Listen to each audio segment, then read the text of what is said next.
Dr. Cornel West, could you respond to what Professor Yamata Taylor said? You agree that, of course, the murder of George Floyd was a lynching.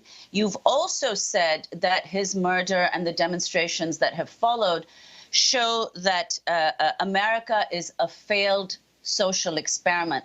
So could you respond to that? And also the way that the state and police forces have responded to the protests following George Floyd's killing, with the National Guard called out in so many cities and states across the country.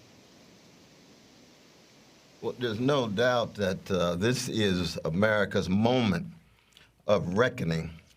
But we want to make the connection between the local and the global, because you see, when you sow the seeds of greed, domestically, inequality, globally, imperial tentacles, 800 military units abroad, violence in AFRICOM and Africa, supporting various regimes, dictatorial ones in Asia and so forth, there is a connection between the seeds that you sow of violence externally and internally. Same is true in terms of the seed of hatred, of white supremacy, hating black people, anti-blackness, hatred having its own dynamic within the context of a predatory capitalist civilization obsessed with money, money, money, domination of workers, marginalization of those who don't fit, gay brothers, lesbian sisters,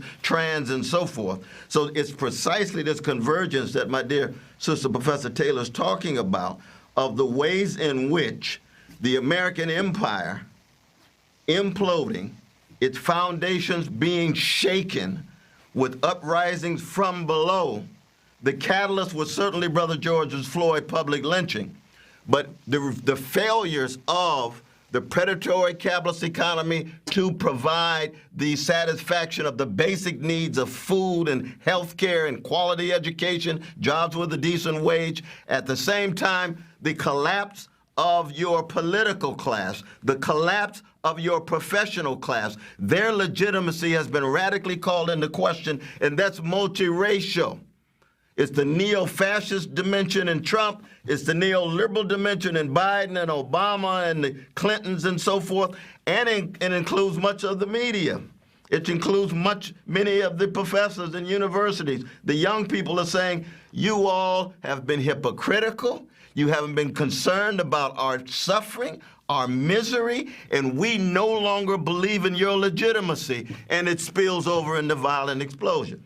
And it's here, I won't go on, but I mean, it's here where I think Ella Baker and Fannie Lou Hamer and Rabbi Heschel and Edward Said, and especially Brother Martin and Malcolm, their legacies, I think, become more central because they provide the kind of truth-telling, they provide the connection between justice and compassion in their example, in their organizing, and that's what is needed right now. Rebellion is not the same thing in any way as revolution. And what we need is a nonviolent revolutionary project of full-scale democratic sharing, power, wealth, resources, respect, organizing, and the fundamental transformation of this American empire.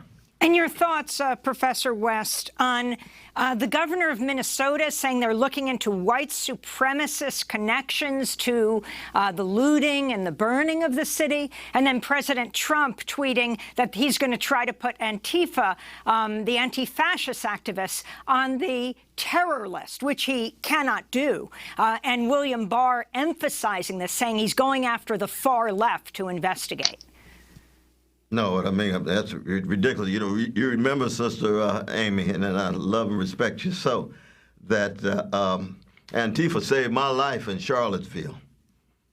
There's no doubt about it, that they provided the security, you see. So the very notion that they become candidates for a terrorist organization, but the people who are trying to kill us, the Nazis, the Klan, they're not candidates for a terrorist organization status. But that's what you're going to get. You're going to get a Trump-led neo-fascist backlash and clampdown on what is going on. We ought to be very clear about that.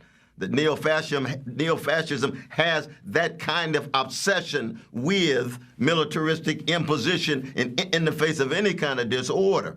And so we got to be fortified for that. But most importantly, I think we've got to make sure that we preserve our own moral, spiritual quality, our fundamental focus on truth and justice, and keep track of legalized looting, Wall Street greed, legalized murder, police, legalized murder abroad in Yemen, in Pakistan, in Africa, with AFRICOM, and so forth. That's where our focus has to be, because with all of this rebellious energy, it's got to be channeled through organizations rooted in a quest for truth and justice.